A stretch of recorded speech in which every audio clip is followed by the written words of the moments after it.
What's up YouTube? Alvaro here. Welcome to the Bilingual Stock Market channel again.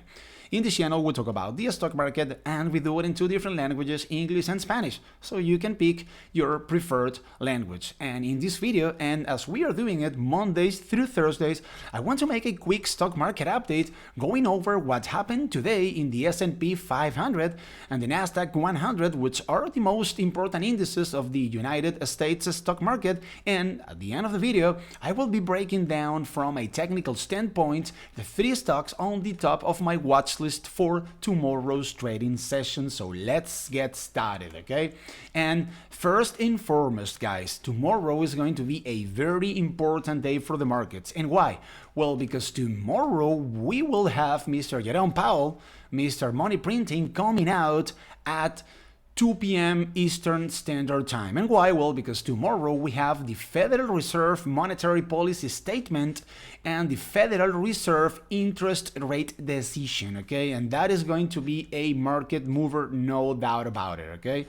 So Mr. Jerome Powell is going to be talking about the economy, talking about the interest rate. We already know that the Fed is not raising the interest rate for the foreseeable future, but whatever Mr. Jerome could potentially say tomorrow about, inflation, about the possibility of inflation to pick up might, affect in a negative way the markets, okay? So that is something that you guys have to keep a very close watch on tomorrow, all right? And when it comes to the four major indices of the United States stock market, today we had the Dow Jones. The Dow Jones went down today 0.36%. I gotta say, guys, I mean, the Dow Jones was on an absolute terror. It had something like a 7 or 8 winning streak. So it was pretty much due for some sort of pullback, right? And today it went down only 0.36%, nothing to be worried about, okay? The Russell 2000 was the worst performing index out of the bunch. It went down 1.73%.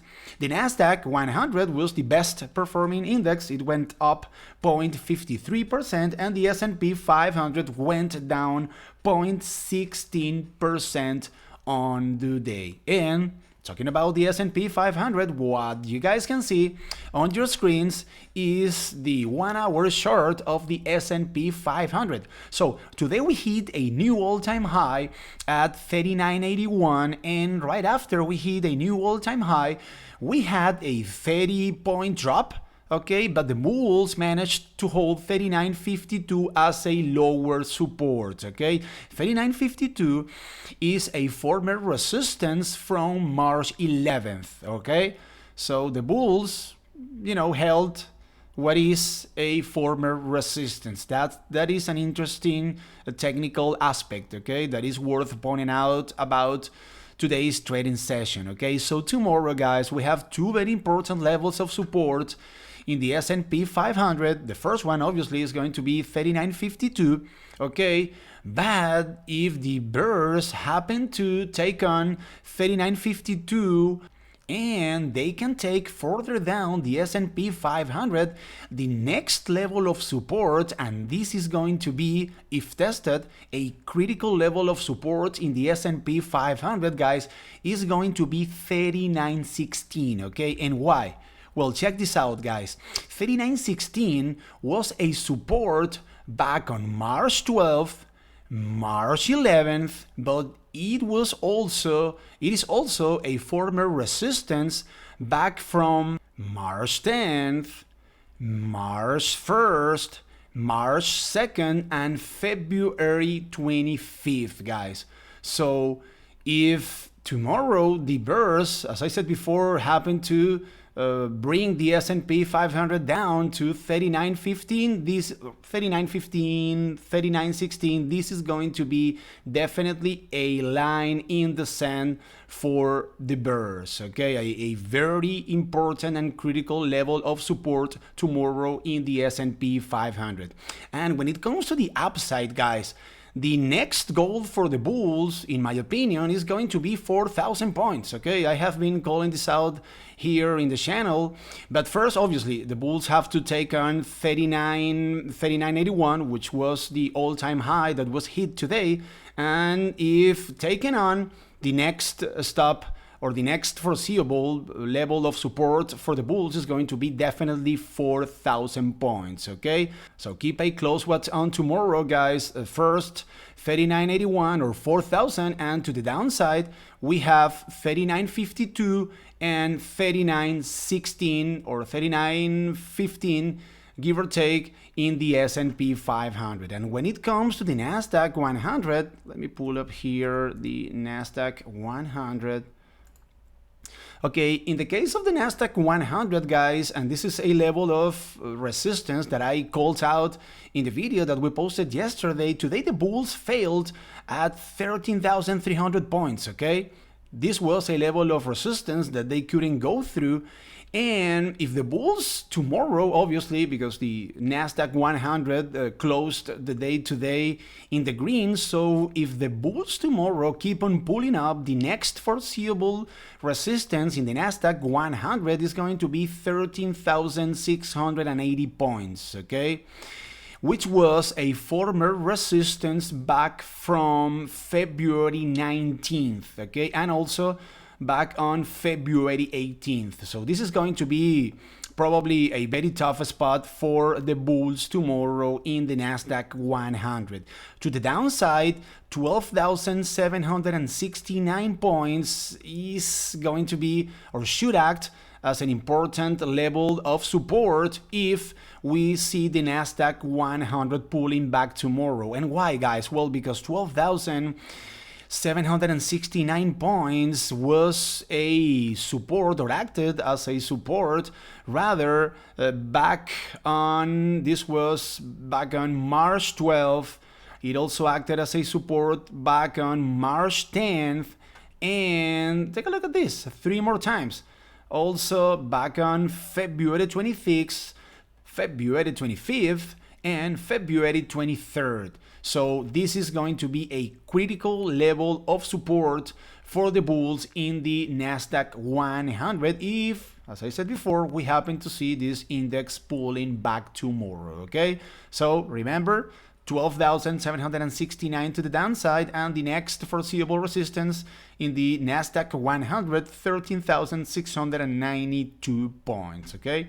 And when it comes to the 3 stocks on the top of my watch list for tomorrow's trading session, guys, the first one is going to be good old GameStop. And I took a crazy day trade on GameStop today, guys. Let me show you. So let me show you quickly my main trading and investment portfolio on Robinhood, guys, and take a look at this.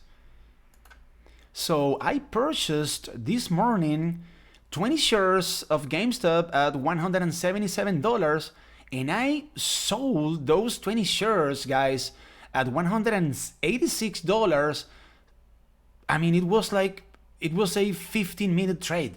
Unbelievable. A 182 buck profit in just a matter of 15 minutes. So tomorrow I want to take another day trade on GameStop, guys. So what is going to be my plan? Take a look at this.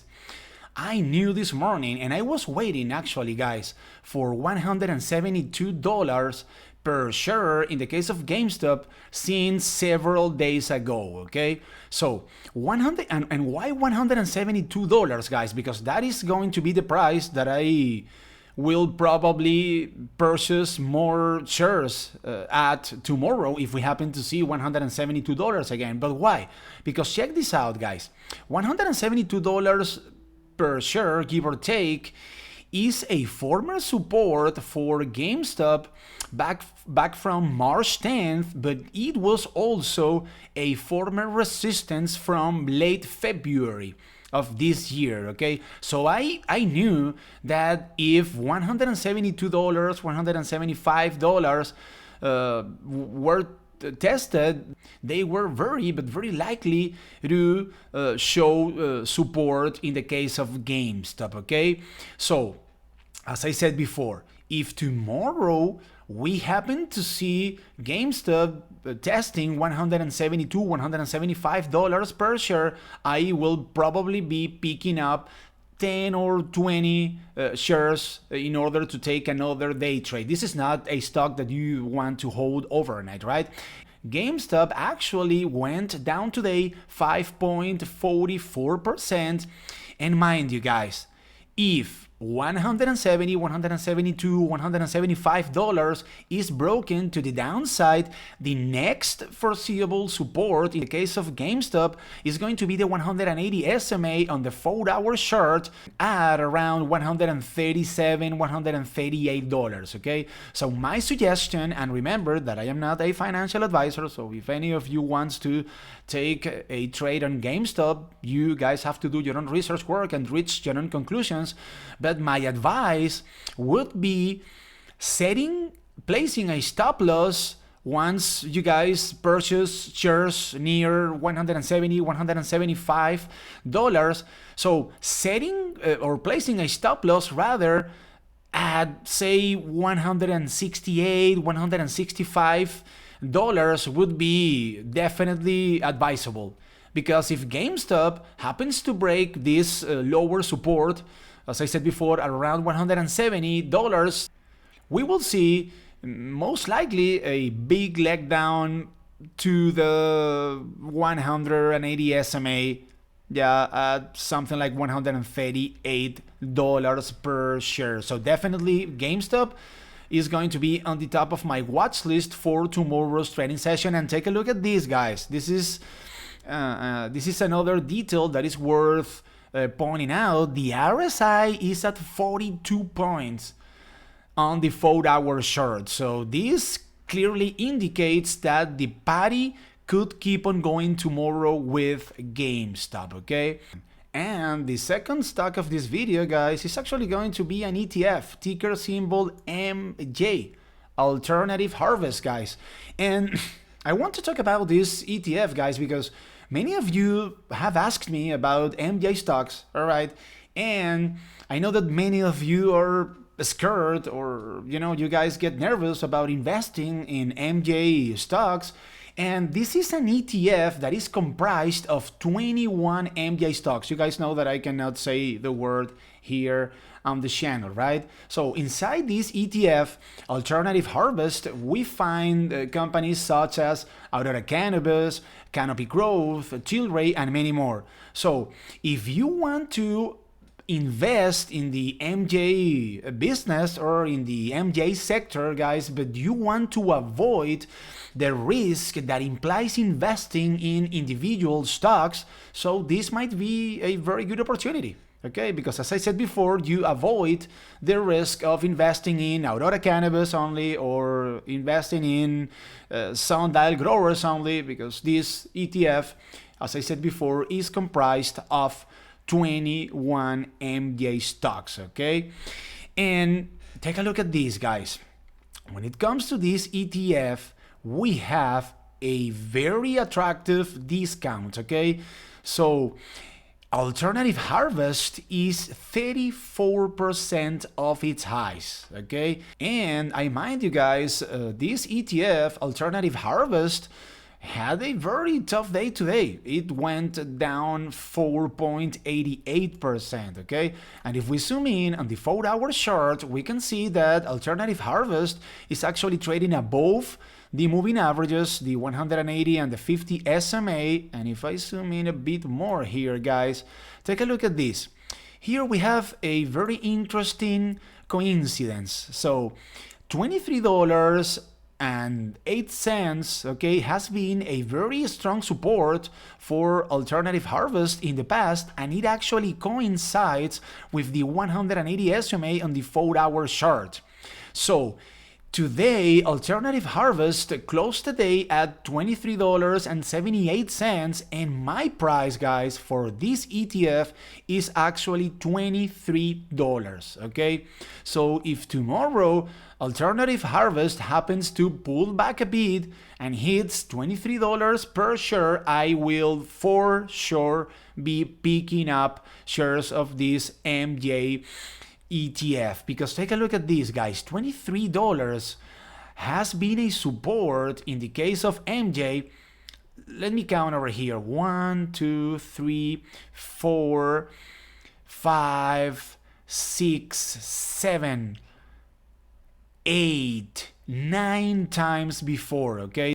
So we can expect $23 to act as a strong support in the case of MJ. So for those who want to invest with little risk in the MJ business, there you go, guys. MJ, Alternative Harvest.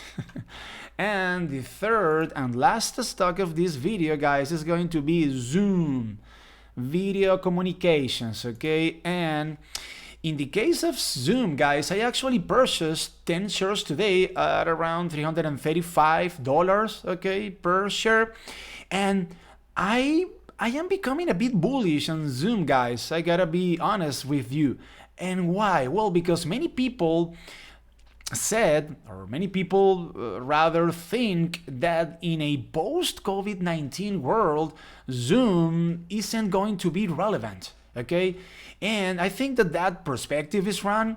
And why? Well, because many people have gotten accustomed, to use Zoom, and most importantly, many companies have gotten accustomed to using Zoom. So in the case of businesses and companies, guys, it is way cheaper, using Zoom rather than having executives and workers flying everywhere for business purposes. So I think that Zoom is a bit underestimated as of now, because this company is here to stay, even in a post-COVID-19 world. And we find Zoom, guys, as of now, offering a very nice long-term discount. Zoom is 43% off its highs, guys. This is a very, but very attractive long-term discount. Zoom went down today 4.26%. And what's my plan when it comes to Zoom, guys? Let me zoom in here, by the way, no pun intended. So, as I said before, I purchased 10 shares at something like $335, so I must be breaking even as of now, okay? So take a look at this, guys. $337 per share has acted as a support several times since January, okay? So this is a very important area of support for Zoom, guys. Take a look at this. 1, 2, 3, 4, 5, and today we can say that it broke the support of $337. So let's see what happens overnight, okay? I think that Zoom has a good chance of respecting the support of $337 overnight, okay? It is going to be interesting for tomorrow, okay? Zoom has a very important level of resistance coming up, which is going to be $359 or $360. And why? Well, because $360 it is a former support, an important level of support in the case of Zoom back from January 28th, January 29th, and it also acted as a support on February 25th. Okay, and if Zoom happens to break this very important level of resistance coming up at $360, then the other important level of resistance for Zoom is going to be the 180 SMA on the 4-hour chart at around $384 or $390. So since I became very bullish on Zoom, my plan is adding more shares at around this area, $335, $337, okay? And I am planning on holding my shares up to the 180 SMA. I think that $380, $390, say some weeks out, is a very realistic price target in the case of Zoom Video Communications, okay? Or if the market as a whole takes a hit, let's say that tomorrow Mr. Jerome Powell says that inflation is going to be out of control, or I don't know, something like that.